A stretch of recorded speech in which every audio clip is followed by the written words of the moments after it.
ಇಂದಿರಾ ಗಾಂಧಿ ಪ್ರಧಾನಮಂತ್ರಿ ಆಗಿದ್ದಾಗ ದೇಶದಲ್ಲಿ ತುರ್ತು ಪರಿಸ್ಥಿತಿ ಹೇರಿದ್ರು. ಈ ತುರ್ತು ಪರಿಸ್ಥಿತಿ ಹೇರಿಕೆಯಾಗಿ ಇವತ್ತಿಗೆ 50 ವರ್ಷ. ಎಮರ್ಜೆನ್ಸಿ ಘೋಷಿಸಿದ್ದು ಭಾರತದ ಪ್ರಜಾಪ್ರಭುತ್ವ ಇತಿಹಾಸದ ಕರಾಳ ಅಧ್ಯಾಯಗಳಲ್ಲಿ ಒಂದು ಅಂತ ಪ್ರಧಾನಿ ಮೋದಿ ಹೇಳಿದ್ದಾರೆ. ಈ ಕುರಿತು ಸಾಮಾಜಿಕ ಜಾಲತಾಣ ಎಕ್ಸ್ನಲ್ಲಿ ಪೋಸ್ಟ್ ಮಾಡಿದ್ದಾರೆ. ಬಿಜೆಪಿ ರಾಷ್ಟ್ರೀಯ ಅಧ್ಯಕ್ಷ ಕೇಂದ್ರ ಆರೋಗ್ಯ ಸಚಿವ ಜೆಪಿ ನಡ್ಡಾ ತುರ್ತು ಪರಿಸ್ಥಿತಿ ಹೇರಿಕೆ ಪ್ರಜಾಪ್ರಭುತ್ವದ ಮೇಲಿನ ನೇರ ದಾಳಿಯಾಗಿತ್ತು. 50 ವರ್ಷಗಳ ನಂತರವೂ ಕಾಂಗ್ರೆಸ್ ಅದೇ ಮನಸ್ಥಿತಿಯಲ್ಲಿ ಬದುಕ್ತಾ ಇದೆ ಅಂತ ಕಿಡಿಕಾರಿದ್ರು. ಇವತ್ತು ಬಿಜೆಪಿ ಕರಾಳ ದಿನವನ್ನಾಗಿ ಆಚರಿಸ್ತಾ ಇದೆ. ತುರ್ತು ಪರಿಸ್ಥಿತಿ ಹೇರಿಕೆ ವಿರೋಧಿಸಿ ಕೇಂದ್ರ ಸಚಿವ ಸಂಪುಟ ಸಭೆ ಖಂಡನ ನಿರ್ಣಯ ಕೈಗೊಳ್ಳಲಾಗಿದೆ. ಪ್ರಧಾನಿ ನರೇಂದ್ರ ಮೋದಿ ನೇತೃತ್ವದ ಸಚಿವ ಸಂಪುಟ ಸಭೆಯಲ್ಲಿ 2 ನಿಮಿಷ ಮೌನಾಚರಣೆ ಮಾಡಲಾಯಿತು. ಈ ವೇಳೆ ತುರ್ತು ಪರಿಸ್ಥಿತಿ ದಿನಗಳಲ್ಲಿ ಪ್ರಾಣತ್ಯಾಗ ಮಾಡಿದ ಹೋರಾಟಗಾರರ ಸ್ಮರಣೆ ಮಾಡಲಾಯಿತು. ಸಂವಿಧಾನ ರಕ್ಷಣೆಗೆ ಇಡೀ ದೇಶ ಒಗ್ಗೂಡಬೇಕು ಅಂತ ಕೇಂದ್ರ ಸಚಿವ ಅಶ್ವಿನಿ ವೈಷ್ಣವ್ ಕರೆ ಕೊಟ್ಟರು. ದೆಹಲಿಯಲ್ಲಿಯೂ ಸಂವಿಧಾನ್ ಹತ್ಯಾ ದಿವಸ್ ಆಚರಣೆ ನಡೆಸಲಾಯಿತು. ಈ ವೇಳೆ ಮಾತನಾಡಿದ ಅಮಿತ್ ಶಾ, ತುರ್ತು ಪರಿಸ್ಥಿತಿಯನ್ನ ಹೇರಲು ಕಾರಣವನ್ನ ಬೇರು ಸಹಿತ ಕಿತ್ತಾಕಬೇಕು. 25 ವರ್ಷ ಇದ್ದಾಗ ಮೋದಿ ಇದರ ವಿರುದ್ಧ ಹೋರಾಡಿದ್ರು. ಅದೇ ವ್ಯಕ್ತಿ 2014ರಲ್ಲಿ ತುರ್ತು ಪರಿಸ್ಥಿತಿಯನ್ನ ಹೇರಲು ಕಾರಣವನ್ನ ಬೇರು ಸಹಿತ ಕಿತ್ತು ಹಾಕಿದ್ರು ಅಂತ ಅಮಿತ್ ಶಾ ಹೇಳಿದರು. ಸಂವಿಧಾನ ಹತ್ಯಾ ದಿವಸ್ ಆಚರಣೆಗೆ ನಾಟಕ ಅಂತ ಎಐಸಿಸಿ ಅಧ್ಯಕ್ಷ ಮಲ್ಲಿಕಾರ್ಜುನ ಖರ್ಗೆ ಹೇಳಿದ್ದಾರೆ. ಗಾಂಧಿ ಅಂಬೇಡ್ಕರ್ಗೆ ಅವಮಾನ ಮಾಡಿದವರು ಬಿಜೆಪಿಯವರು. ಸ್ವಾತಂತ್ರ್ಯಕ್ಕಾಗಿ ಏನೂ ಮಾಡದವರಿಂದ ನೀತಿ ಪಾಠ ನಡೀತಾ ಇದೆ. ನಿರುದ್ಯೋಗ, ಹಣದುಬ್ಬರ ಸಮಸ್ಯೆಗಳಿವೆ. ಸರ್ಕಾರದ ಸಮಸ್ಯೆಗಳ ಮರೆಮಾಚುವ ಪ್ರಯತ್ನ ಅಂತ ಖರ್ಗೆ ವಾಗ್ದಾಳಿ ನಡೆಸಿದರು. ಗವರ್ನೆನ್ಸ್ में नाकामयाब रहे, कुछ नहीं कर सके और उनकी विफलता इतनी है कि लोग आज इन्फ्लेशन के लिए पूछ रहे हैं कि भाई इतनी महंगाई बढ़ रही क्यों? उसका सवाल का उनके पास जवाब नहीं है. बेरोजगारी का नहीं है, भ्रष्टाचार का नहीं है. तो उस झूठ को छुपाने के लिए, अपने बातों को छुपाने के लिए वे आज ये नाटक रचे. जिनका देश की आजादी के आंदोलन में कोई योगदान नहीं रहा और जिनका संविधान निर्माण में कोई योगदान नहीं रहा, उनके कोई लोग इस संविधान को बनाने में कोऑपरेट नहीं किए. ದೇಶದಲ್ಲಿ ತುರ್ತು ಪರಿಸ್ಥಿತಿ ಘೋಷಣೆ ಆಗಿ 50 ವರ್ಷವಾದ ಹಿನ್ನೆಲೆ ರಾಜ್ಯದ ಹಲವೆಡೆ ಕಾರ್ಯಕ್ರಮ ಆಯೋಜನೆ ಮಾಡಲಾಗಿತ್ತು. ಮಂಗಳೂರು, ಬೀದರ್, ರಾಮನಗರ ಸೇರಿದಂತೆ ಹಲವೆಡೆ ಬಿಜೆಪಿಯಿಂದ ಕಾರ್ಯಕ್ರಮ ಏರ್ಪಡಿಸಲಾಗಿತ್ತು.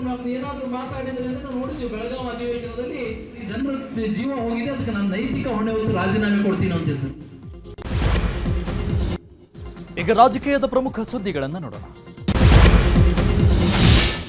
ಕಾಂಗ್ರೆಸ್ ಸರ್ಕಾರದಲ್ಲಿ ಸ್ವಪಕ್ಷೀಯರ ಅಸಮಾಧಾನ ಭುಗಿಲೆದಿದೆ. ಆಡಳಿತ ವೈಖರಿಗೆ ಶಾಸಕರು ಕೆಂಡ ಕಾರ್ತಾ ಇದ್ದಾರೆ. ದಿನಕ್ಕೊಬ್ಬರಂತೆ ಪಕ್ಷದ ವಿರುದ್ಧ ಮತ್ತೊಬ್ಬ ಕಾಂಗ್ರೆಸ್ ಶಾಸಕ ಅಸಮಾಧಾನ ವ್ಯಕ್ತಪಡಿಸಿದ್ದಾರೆ. ಹೀಗಾಗಿ ಕಾಂಗ್ರೆಸ್ ಹೈಕಮಾಂಡ್ಗೆ ತಲೆನೋವಾಗಿ ಪರಿಣಮಿಸಿದೆ. ಈಗಾಗಲೇ ದೆಹಲಿಯಲ್ಲಿರುವ ಸಿಎಂ ಸಿದ್ದರಾಮಯ್ಯ ಕೆಸಿ ವೇಣುಗೋಪಾಲ್ ಜೊತೆ ಚರ್ಚೆ ಮಾಡಿದ್ದಾರೆ. ಇನ್ನು ದೆಹಲಿ ಪ್ರವಾಸದಿಂದ ಬೆಂಗಳೂರಿಗೆ ವಾಪಸ್ಸಾದ ಸಿಎಂ ಸಿದ್ದರಾಮಯ್ಯ ಅಸಮಾಧಾನಿತ ಶಾಸಕರನ್ನ ಭೇಟಿಯಾಗಲಿದ್ದಾರೆ. ಕಾವೇರಿ ನಿವಾಸಕ್ಕೆ ಆಗಮಿಸಿರುವ ಬಿಆರ್ ಪಾಟೀಲ್ ಸಿಎಂ ಜೊತೆಗೆ ಚರ್ಚೆ ಮಾಡಲಿದ್ದಾರೆ. ಇದೀಗ ರಾಜು ಕಾಗೆ ಕೂಡ ಆಗಮಿಸಿದ್ದಾರೆ.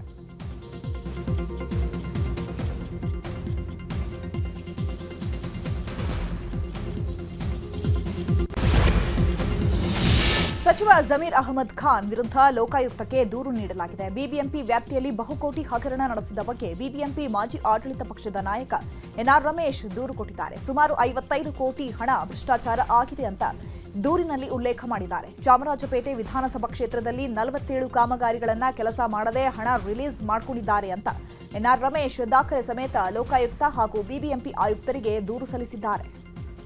ಸಚಿವ ಮತ್ತು ವಕ್ಫ್ ಖಾತೆಯನ್ನು ಹೊಂದಿರತಕ್ಕಂಥ ಜಮೀರ್ ಅಹಮದ್ ಅವರು ಪ್ರತಿನಿಧಿಸುವಂಥ ಚಾಮರಾಜಪೇಟೆ ವಿಧಾನಸಭಾ ಕ್ಷೇತ್ರದಲ್ಲಿ ನಡೆದಿರತಕ್ಕಂಥ ಈ ಒಂದು ಹಗರಣ ಸುಮಾರು 56 ಕೋಟಿ ರೂಪಾಯಿಯಷ್ಟು ಮೊತ್ತದ ಬೃಹತ್ ಹಗರಣ, ಕೆಲಸನೇ ಮಾಡದೆ ಎರಡೆರಡು ಬಾರಿ ಬಿಲ್ ಮಾಡಿಸ್ಕೊಂಡಿರ್ತಕ್ಕಂಥ ಬೃಹತ್ ಹಗರಣ ಇದು. ನಿನ್ನೆ ದಿವಸ ಇದಕ್ಕೆ ಸಂಬಂಧಪಟ್ಟಾಗೆ ನಾನು ಮುಖ್ಯ ಆಯುಕ್ತರನ್ನ ಭೇಟಿ ಮಾಡಿ ಅವರಿಗೆ ವಿವರವಾಗಿ ಹೇಳಿದ್ದೀನಿ. ಅವರು ಕೂಡ ತನಿಖೆಗೆ ಆದೇಶ ಮಾಡ್ತೀವಿ ಅಂತ ಅವ್ರು ಹೇಳಿದ್ದಾರೆ.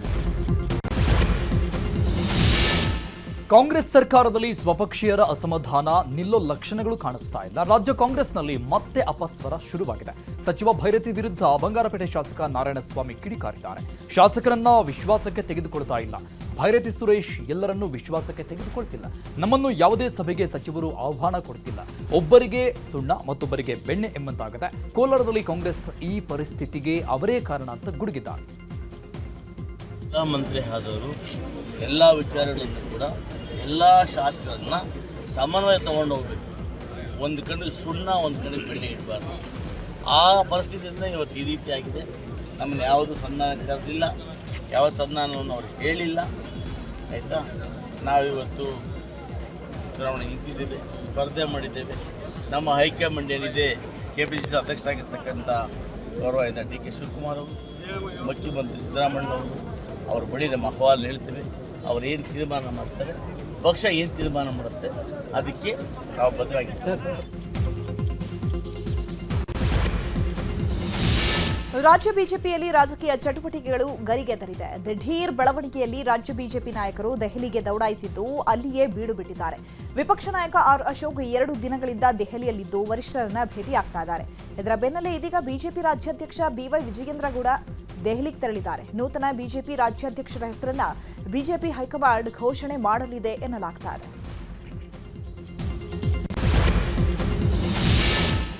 ನಾಡಹಬ್ಬ ಮೈಸೂರು ದಸರಾ ಮಹೋತ್ಸವದ ಸಿದ್ಧತೆಗೆ ಸರ್ಕಾರ ಮುಂದಾಗಿದೆ. ನಾಳೆ ಸಿಎಂ ಸಿದ್ದರಾಮಯ್ಯ ನೇತೃತ್ವದಲ್ಲಿ ದಸರಾ ಉನ್ನತ ಮಟ್ಟದ ಸಭೆ ನಡೆಯಲಿದೆ. ವಿಧಾನಸೌಧದಲ್ಲಿ ಮಧ್ಯಾಹ್ನ 3ಕ್ಕೆ 2025-26ನೇ ಸಾಲಿನ ಮೈಸೂರು ದಸರಾ ಮಹೋತ್ಸವದ ಕುರಿತು ಚರ್ಚೆ ನಡೆಯಲಿದೆ. ಚಾಮರಾಜನಗರದ ಹೊಮ್ಮ ಗ್ರಾಮದಲ್ಲಿ ಅಡುಗೆ ಸಿಬ್ಬಂದಿಯಾಗಿ ದಲಿತ ಮಹಿಳೆ ನೇಮಕಕ್ಕೆ ವಿರೋಧ ವ್ಯಕ್ತವಾಗಿತ್ತು. ಟಿಸಿ ಪಡೆದು ವಿದ್ಯಾರ್ಥಿಗಳು ಬೇರೆ ಶಾಲೆಗೆ ಮುಖ ಮಾಡಿದರು. ಈ ಬಗ್ಗೆ ನಿನ್ನೆ ಸಂಜೆ ನ್ಯೂಸ್ 18 ವರದಿ ಮಾಡ್ತಾ ಇದ್ದಂತೆ ಎಚ್ಚೆತ್ತ ಜಿಲ್ಲಾಡಳಿತ ಗ್ರಾಮಕ್ಕೆ ಭೇಟಿ ಕೊಟ್ಟಿದೆ. ಹೊಮ್ಮ ಗ್ರಾಮಕ್ಕೆ ಪ್ರಭಾರ ಡಿಸಿ ಹಾಗೂ ಜಿಲ್ಲಾ ಪೊಲೀಸ್ ವರಿಷ್ಠಾಧಿಕಾರಿ ದೌಡಾಯಿಸಿದ್ದಾರೆ.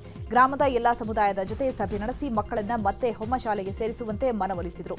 ಹಾಲಿ ಇಲ್ಲಿರುವಂತಹ ಶಿಕ್ಷಕರನ್ನ ವರ್ಗಾವಣೆ ಮಾಡ್ತೀವಿ, ತನಿಖೆಗೆ ಅಧಿಕಾರಿಗಳ ತಂಡ ರಚನೆ ಮಾಡಿ ವರದಿ ಬಂದ ಬಳಿಕ ಮುಂದಿನ ಕ್ರಮ ಅಂತ ಅಧಿಕಾರಿಗಳು ತಿಳಿಸಿದರು. ಬಟ್ ಅಡಿಗೆದವರು ಮತ್ತು ಗ್ರಾಮದವರು ಎಲ್ಲರದು ಸ್ವಲ್ಪ ಬೇರೆ ಬೇರೆ ಮಾಹಿತಿ ಬರ್ತಾ ಇದೆ, ಕಾನ್ಫ್ಲಿಕ್ಟ್ ಬರ್ತಾ ಇದೆ. ಅದಕ್ಕೆ ನಾವು ಒಂದು ಇನ್ಸ್ಪೆಕ್ಷನ್ ಟೀಮ್ ಮಾಡ್ತೀವಿ, ಇನ್ಕ್ವೈರಿ ಮಾಡ್ಕೊಂಡು ನಮಗೆ ಕೊಡ್ತಾರೆ. ಅಂದರೆ ಇದು ನಿಜ ಇದೆಯಾ ತಪ್ಪಿದೆ ಅದನ್ನು ಕೇಳ್ಕೊಳ್ತೀವಿ, ನಾವು ವೆರಿಫೈ ಮಾಡಿಸ್ತೀವಿ. ಬಟ್ ಇವಾಗ 2 ಥರ ಮಾಹಿತಿ ಬರ್ತಾ ಇದೆ. ಟೀಚರ್ ಕ್ವಾಲಿಟಿಯಿಂದ TC ತೊಗೊಂಡು ಹಾಕಿ ಬೇರೆ ಕಡೆ ಹೋಗ್ತಾ ಇದ್ದಾರೆ, ಮತ್ತು ಅಡಿಗೆದವರಿಂದ ಕೂಡ ಇದು ಕಷ್ಟ ಆಗ್ತಾ ಇದೆ ಹಿಂಗೆ ಹೇಳ್ತಾ ಇದ್ದಾರೆ. ಸೊ ಇವಾಗ ನಾವು ಮೀಟಿಂಗ್ ಕೂಡ ಮಾಡಿದ್ದೀವಿ, ಬೇರೆ ಟೀಚರ್ಗೆ ಹಾಕ್ಕೊಳ್ತೇವೆ. ಒಳ್ಳೆಯ ಟೀಚರ್ ಯಾರಿದ್ದಾರೆ ಅವರಿಗೆ ಹಾಕಿಸ್ತಾ ಇದ್ದೀವಿ, ಮತ್ತು ಟೀಚರ್ಸ್ ಹಳೆ ಟೀಚರ್ಸ್ ಯಾರಿದ್ರು ಅವರ ಮೇಲೆ ಕೂಡ ಆ್ಯಕ್ಷನ್ ಮಾಡ್ತೇವೆ. ಆದರೆ ಯಾಕೆ ಊಟ ಮಾಡ್ತಾ ಇರಲಿಲ್ಲ ಅನ್ನೋಂಥದ್ರ ಬಗ್ಗೆ ಕೂಲಂಕುಷವಾಗಿ ನಾವು ಪರಿಶೀಲನೆಯನ್ನು ಮಾಡ್ತೇವೆ. ಮತ್ತು ಈಗಾಗಲೇ ಈ ಮಹಿಳೆ 26 ವರ್ಷಗಳಿಂದ ಇಲ್ಲೇ ಕೆಲಸ ಮಾಡ್ತಾಯಿದ್ದಾರೆ, ಅಡುಗೆನೂ ಮಾಡ್ತಾ ಇದ್ದಾರೆ. ಆ ಅಂಶವನ್ನು ಕೂಡ ಗಮನದಲ್ಲಿಟ್ಕೊಂಡು ಏನು ಇನ್ ಕೇಸ್ ಅವರು ಏನಾದರೂ ದೂರನ್ನು ದಾಖಲಿಸಿದರೆ ಖಂಡಿತ ದೂರನ್ನು ತಗೊಂಡು ದಾಖಲಿಸ್ಬಿಟ್ಟು ತನಿಖೆಯನ್ನು ಮಾಡ್ತೇವೆ. ಬೀದರ್ನಲ್ಲಿ ಭ್ರಷ್ಟ ಅಧಿಕಾರಿಗಳಿಗೆ ಲೋಕಾಯುಕ್ತ ಶಾಕ್ ಕೊಟ್ಟಿದೆ. ನಗರಸಭೆ ಕಮಿಷನರ್ ಶಿವರಾಜ್ ರಾಥೋಡ್ ಮನೆ ಲೋಕಾಯುಕ್ತ ಅಧಿಕಾರಿಗಳು ದಾಳಿ ಮಾಡಿದ್ದು ಮನೆ ಕಚೇರಿಯಲ್ಲಿ ಶೋಧ ನಡೆಸ್ತಾ ಇದ್ದಾರೆ. ಸಾರ್ವಜನಿಕರ ದೂರಿನ ಮೇಲೆ ಲೋಕಾಯುಕ್ತ DSP ಹನುಮಂತ ರಾಯ್ ನೇತೃತ್ವದಲ್ಲಿ ದಾಳಿ ನಡೆದಿದೆ. ನಗರಸಭೆಯಲ್ಲಿರುವ ದಾಖಲೆಗಳನ್ನು ಅಧಿಕಾರಿಗಳು ಪರಿಶೀಲಿಸ್ತಾ ಇದ್ದಾರೆ.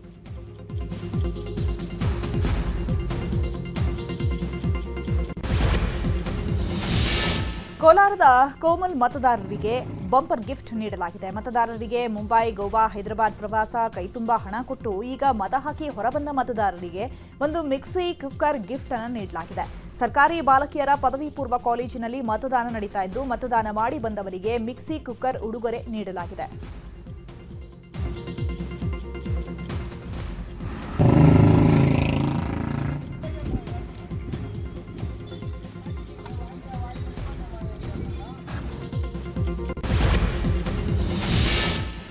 ಪಶ್ಚಿಮ ಘಟ್ಟಗಳು ಹಾಗೂ ಬೆಳಗಾವಿಯಲ್ಲಿ ಭಾರೀ ಮಳೆ ಹಿನ್ನೆಲೆ ನಾಳೆ ಬೆಳಗಾವಿಯ 3 ತಾಲೂಕಿನ ಶಾಲಾ ಕಾಲೇಜಿಗೆ ರಜೆ ಘೋಷಿಸಲಾಗಿದೆ.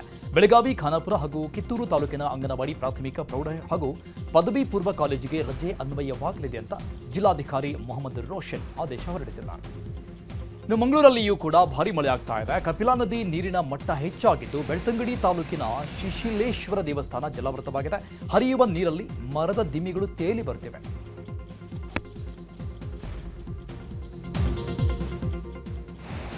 ಇನ್ನು ಹುಬ್ಬಳ್ಳಿಯಲ್ಲಿ ನಿನ್ನೆಯಿಂದಲೂ ಜಿಟಿ ಮಳೆಯಾಗಿ ಮಳೆ ಸುರಿತಾನೆ ಇದೆ. ಸತತ ಮಳೆಯಿಂದಾಗಿ ಇಡೀ ನಗರ ಕೂಲ್ ಆಗಿದೆ.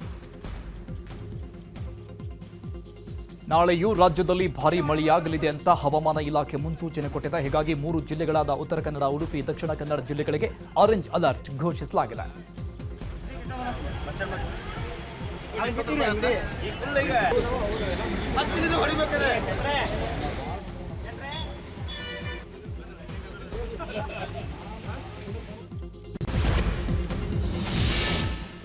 ಹುಬ್ಬಳ್ಳಿಯಲ್ಲಿ ಚಾಲಕನ ನಿಯಂತ್ರಣ ತಪ್ಪಿ ಸಾರಿಗೆ ಬಸ್ ಪಲ್ಟಿಯಾಗಿದೆ. ಕೋಳಿವಾಡ ಗ್ರಾಮದ ಬಳಿ ಘಟನೆ ನಡೆದಿದ್ದು ಬಸ್ನಲ್ಲಿದ್ದ ಪ್ರಯಾಣಿಕರಿಗೆ ಸಣ್ಣ ಪುಟ್ಟ ಗಾಯಗಳಾಗಿದೆ. ಶಿರಹಟ್ಟಿಯಿಂದ ಹುಬ್ಬಳ್ಳಿಗೆ ಬರ್ತಾ ಇದ್ದ ಬಸ್ ಚಾಲಕನ ನಿಯಂತ್ರಣ ತಪ್ಪಿ ರಸ್ತೆ ಬದಿ ಪಲ್ಟಿಯಾಗಿ ರಸ್ತೆಯಲ್ಲಿಯೇ ಉರುಳಿ ಬಿದ್ದಿತ್ತು. ಈ ವೇಳೆ 15ರಿಂದ 20 ಗಾಯಾಳುಗಳನ್ನು ಕಿಮ್ಸ್ ಆಸ್ಪತ್ರೆಗೆ ರವಾನಿಸಲಾಗಿದೆ.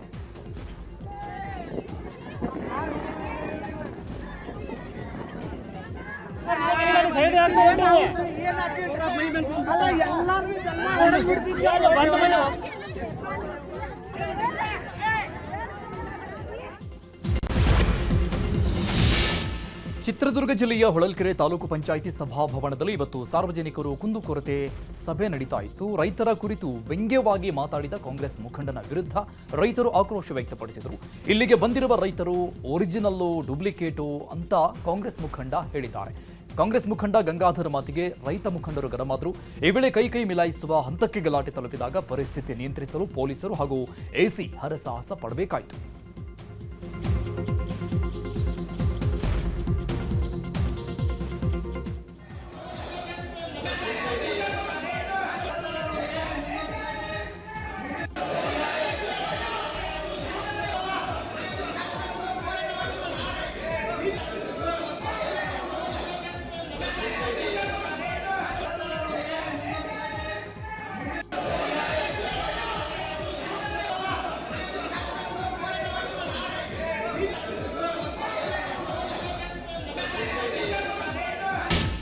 ದೇಶದಲ್ಲಿ ಕಾನೂನು ಬಾಹಿರ ಕೃತ್ಯ ನಡೆಸಿ ನಿಷೇಧಕ್ಕೆ ಒಳಗಾಗಿರುವ ಪಿಎಫ್ಐನ ಕರ್ಮಕಾಂಡಗಳು ಬಗೆದಷ್ಟು ಹೊರ ಬರ್ತಾನೆ ಇದೆ. ಕೇರಳದ ಜಿಲ್ಲಾ ಕೋರ್ಟ್ ನ್ಯಾಯಾಧೀಶೆ ಸೇರಿ 972 ಮಂದಿ ಈ ನಿಷೇಧಿತ ಸಂಘಟನೆಯ ಹಿಟ್ಲಿಸ್ಟ್ನಲ್ಲಿದ್ದರು ಅಂತ ಎನ್ಐಎ ಸಲ್ಲಿಸಿರುವ ಮಾಹಿತಿಯಿಂದ ತಿಳಿದುಬಂದಿದೆ. ವರದಿಗಾರರ ವಿಭಾಗ, ಮಾನಸಿಕ ಮತ್ತು ಶಸ್ತ್ರಾಸ್ತ್ರ ತರಬೇತಿ ವಿಭಾಗ, ಸೇವಾ ವಿಭಾಗ ತಂಡಗಳು ಎಂಬ 3 ವಿಭಾಗಗಳು ಪಿಎಫ್ಐ ಹೊಂದಿತ್ತು ಎಂಬುದು ಕೋರ್ಟ್ಗೆ ಎನ್ಐಎ ಸಲ್ಲಿಸಿದ ಮಾಹಿತಿಯಿಂದ ಲಭ್ಯ ಆಗಿದೆ. ಅಮರನಾಥ ಯಾತ್ರೆಗೆ ದಿನಗಣನೆ ಆರಂಭ ಆಗಿದೆ. ಅದಕ್ಕೂ ಮುಂಚಿತವಾಗಿಯೇ ಜಮ್ಮು ಕಾಶ್ಮೀರದಲ್ಲಿ ಭದ್ರತಾ ಪಡೆಗಳಿಂದ ಅಣಕು ಕವಾಯತು ನಡೆಸಲಾಗಿದೆ. ಇವತ್ತು ಶ್ರೀನಗರದ ಪಂಥಾ ಚೌಕ್ನ ಸಾರಿಗೆ ಕ್ಯಾಂಪ್ನಲ್ಲಿ ಮಾಕ್ ಡ್ರಿಲ್ ಮಾಡಲಾಯಿತು. ಇದೇ ವೇಳೆ ಭಯೋತ್ಪಾದಕರಿಂದ ರಕ್ಷಣೆ ಮತ್ತು ಸುರಕ್ಷಾ ಕ್ರಮಗಳ ಬಗ್ಗೆ ಅಣಕು ಕವಾಯತ್ ನಡೆಯಿತು. ಇತ್ತ ಪಹಲ್ಗಾಮ್ನಲ್ಲಿಯೂ ಪೊಲೀಸರು, ಭದ್ರತಾ ಪಡೆ, ಎನ್ಡಿಆರ್ಎಫ್ ಮತ್ತು ಎಸ್ಡಿಆರ್ಎಫ್ನಿಂದ ಮಾಕ್ ಡ್ರಿಲ್ ಮಾಡಲಾಯಿತು.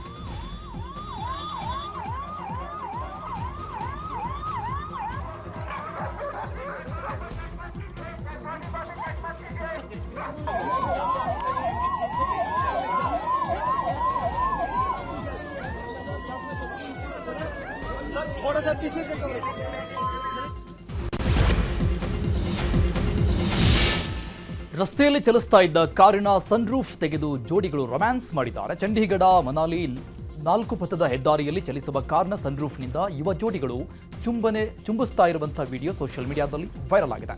ಅಸಭ್ಯ ಕೃತ್ಯದಲ್ಲಿ ತೊಡಗಿದ ದಂಪತಿಗೆ 4,000 ದಂಡ ವಿಧಿಸಲಾಗಿದೆ.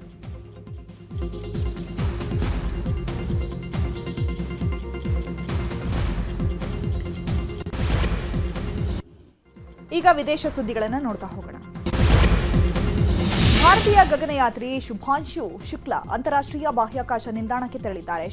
ಶುಭಾಂಶು ಶುಕ್ಲಾ ಮತ್ತು ಇತರ 3 ಸಿಬ್ಬಂದಿಯನ್ನ ಹೊತ್ತಂತಹ ಆಕ್ಸಿಯಂ 4 ಮಿಷನ್ ಫ್ಲೋರಿಡಾದ ಕೆನಡಿ ಬಾಹ್ಯಾಕಾಶ ಕೇಂದ್ರದಿಂದ ಅಂತಾರಾಷ್ಟ್ರೀಯ ಬಾಹ್ಯಾಕಾಶ ನಿಲ್ದಾಣಕ್ಕೆ ಪ್ರಯಾಣ ಬೆಳೆಸಿದೆ. ನಾಳೆ ಸಂಜೆ 4:30ಕ್ಕೆ ಬಾಹ್ಯಾಕಾಶ ಕೇಂದ್ರಕ್ಕೆ ಈ ನೌಕೆ ತಲುಪಲಿದ್ದು ಸುಮಾರು 14 ದಿನಗಳ ಕಾಲ ಗಗನಯಾತ್ರಿಗಳು ಅಲ್ಲೇ ತಂಗಲಿದ್ದಾರೆ.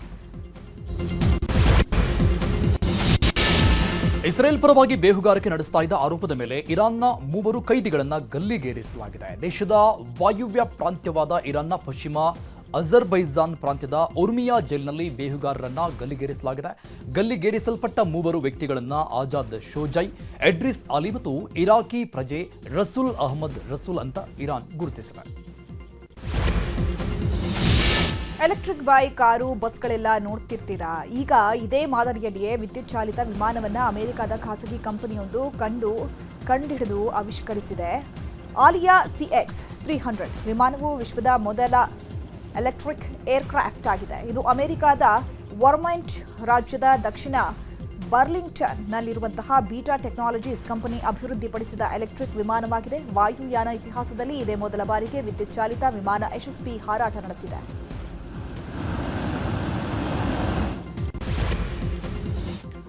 ಮೂರು ದಿನಗಳಿಂದ ಸಿಎಂ ಸಿದ್ದರಾಮಯ್ಯನವರು ದೆಹಲಿ ಪ್ರವಾಸದಲ್ಲಿದ್ರು. ಈಗ ದೆಹಲಿಯಿಂದ ವಾಪಸ್ ಆಗಿದ್ದಾರೆ ಸಿಎಂ. ಈ ಬೆನ್ನಲ್ಲೇ ದಿಢೀರಂತ ಸಭೆಗೆ ಕರೆದಿರೋದು ಬಹಳಷ್ಟು ಕುತೂಹಲಕ್ಕೆ ಕಾರಣ ಆಗಿದೆ.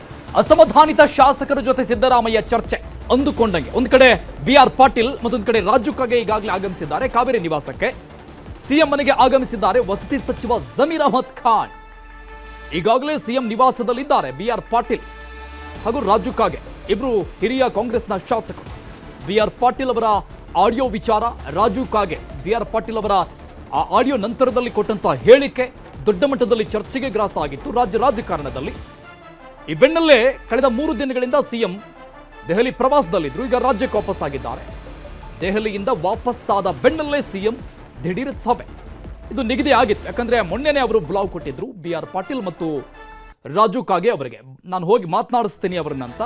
ನಾವು 25ನೇ ತಾರೀಕಿಗೆ ಬರ್ತೀವಿ ಸಾರ್ ಅಂತ ಹೇಳಿದ್ರಂತೆ BR ಪಾಟೀಲ್. ಆ ಪ್ರಕಾರವಾಗಿ ಸಿಎಂ ದೆಹಲಿಯಿಂದ ಬಂದಿದ್ದಾರೆ ಕಾವೇರಿ ನಿವಾಸಕ್ಕೆ. ಅದರ ಬೆನ್ನಲ್ಲೇ ಈಗ ಅಸಮಾಧಾನಿತ ಹಿರಿಯ ಕಾಂಗ್ರೆಸ್ ಶಾಸಕರ ಜೊತೆ ಸಭೆ ಮಾಡಲಿದ್ದಾರೆ, ಅಂದ್ರೆ ಚರ್ಚೆ ನಡೆಸಲಿದ್ದಾರೆ. ಅವರ ಕೊಟ್ಟಂತಹ ಹೇಳಿಕೆ, ಯಾವ ಕಾರಣಕ್ಕಾಗಿ ಅಸಮಾಧಾನ, ಅದು ಬಹಿರಂಗವಾಗಿ ಆ ರೀತಿಯಾಗಿ ಮಾತನಾಡಿರುವಂಥದ್ದು ಪಕ್ಷಕ್ಕೆ ಸಹಜವಾಗಿ ಸರ್ಕಾರಕ್ಕೆ ದೊಡ್ಡ ಮಟ್ಟದ ಡ್ಯಾಮೇಜ್ ಅನ್ನ ಮಾಡಿತ್ತು. ಈ ಬೆನ್ನಲ್ಲೇ ಸಿಎಂ ಸಿದ್ದರಾಮಯ್ಯನವರು ಹೇಳಿಕೆಯನ್ನು ಕೊಟ್ಟಿದ್ರು ಮೊನ್ನೆ, ನಾನು ದೆಹಲಿಗೆ ಹೋಗಿ ಬಂದ ನಂತರದಲ್ಲಿ ಮೀಟ್ ಮಾಡಿ ಮಾತನಾಡ್ತೀನಿ, ಏನೇ ಇದ್ರೂ ಕೂಡ ಬಗೆಹರಿಸ್ತೀನಿ ಅಂತ. ಈಗ BR ಪಾಟೀಲ್ ಮತ್ತು ರಾಜು ಕಾಗೆ ಕಾವೇರಿ ನಿವಾಸದಲ್ಲಿದ್ದಾರೆ. ಸಿಎಂ ಸಿದ್ದರಾಮಯ್ಯನವರು ಕೂಡ ದೆಹಲಿಯಿಂದ ವಾಪಸ್ಸಾಗಿದ್ದಾರೆ. ಸೊ ಆಗಿರುವಂತಹ ಡ್ಯಾಮೇಜ್ ಕಂಟ್ರೋಲ್ಗೆ ದೆಹಲಿಯಿಂದ ಹೈಕಮಾಂಡ್ ನಾಯಕರು ಕೂಡ ಸೂಚನೆಯನ್ನ ಕೊಟ್ಟಿದ್ರು ಅನ್ನುವಂಥ ಮಾಹಿತಿ ಇತ್ತು. ಸಹಜವಾಗಿ ಕೊಟ್ಟಿರ್ತಾರೆ, ಯಾಕಂದ್ರೆ ದೊಡ್ಡ ಮಟ್ಟದ ಡ್ಯಾಮೇಜ್ ಅನ್ನ ರಾಜ್ಯ ಕಾಂಗ್ರೆಸ್ಗೆ ಅದು ಕೊಡ್ತಾ ಇತ್ತು. ಈ ಹಿರಿಯ ನಾಯಕರು ಕೊಟ್ಟಂತಹ ಹೇಳಿಕೆ ಜೊತೆಗೆ ವೈರಲ್ ಆಗಿದ್ದಂತಹ ಆ ಒಂದು ಆಡಿಯೋ